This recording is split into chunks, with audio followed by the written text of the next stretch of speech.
It's a really exciting time for education at the moment. So Pisa, the Program for International Student Assessment, one of the most robust programs that can look at student assessment and competency around the world, is going to introduce a cultural competence component in 2018. This could be an absolute game changer for education, not only in the way that we rank education systems in terms of most effective, but also what educators prioritise in terms of educating the individual student. So at the moment, Pisa looks at 3 different domains. It looks at reading, English competence, looks at numeracy and mathematic ability, and looks at scientific ability.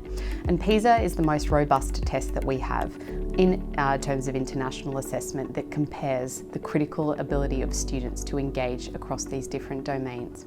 One of the controversial components at the moment in terms of the Pisa assessment is that it doesn't capture holistic views of education. So Pisa and Andreas Schleiter from the OECD, who is responsible for designing the Pisa assessment, has decided to implement this cultural competence element to combat the idea that education is all about numeracy, literacy, scientific skills, and thinking instead about preparedness for emerging into a changing world. This is a really interesting time because if Pisa is successful in measuring cultural competence, it will start changing the way that we look at education and which systems that we deem to be most effective. For example, Finland historically has been looked to as an exemplar of education. More recently, in terms of the Pisa assessments, Shanghai, Singapore, Switzerland have climbed to the top. These systems are traditionally very conservative. They have methods such as direct instruction, fact recall, used to help students. But their ability to engage critically and outperform other OECD countries on the Pisa assessment has left countries like Australia asking questions about what we need to be doing in order to actually keep up with the changes. Australia, for example, has slipped down to more than 10th place if we look at the average across English, numeracy and science. If we introduce the cultural competence element, it might change the way that the Australian education system operates in terms of thinking about holistic views of education, what it is to be educated and what it means to be a student in an Australian classroom today. For me, this is a really exciting time because we are going to start asking questions about identity, about culture, about language, about affiliation, and about how prepared we are as a society to accommodate those who are different, to move from tolerating to including, and to think about language use.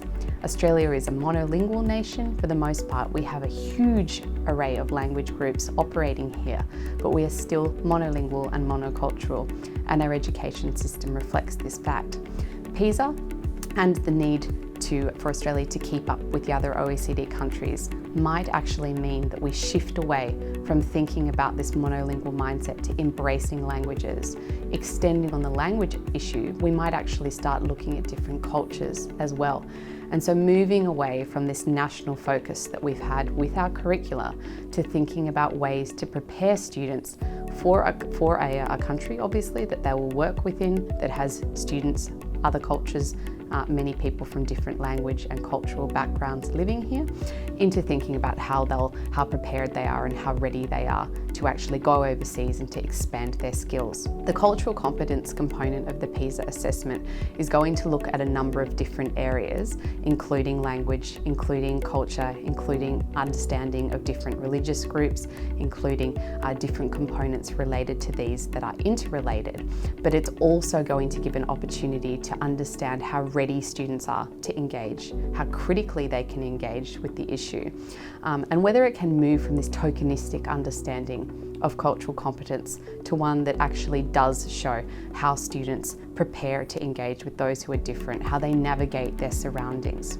For teachers, it's a really important time as well because it's going to change the way that we do things in the education system. High-stakes assessments in Australia, including NAPLAN, including Pisa, are one of the driving forces behind the way that our education system currently operates. And so the introduction of this cultural competence unit means that programs like the International Baccalaureate that drives this idea of global mindedness are going to become more acceptable. We're going to start looking instead at what it is to be educated in Australia? Is it just about being literate and numerate, or is it about emerging into an increasingly globalised world, preparing students for dealing with those who are different, accepting those who are different, and thinking about the contribution they can make to a changing society?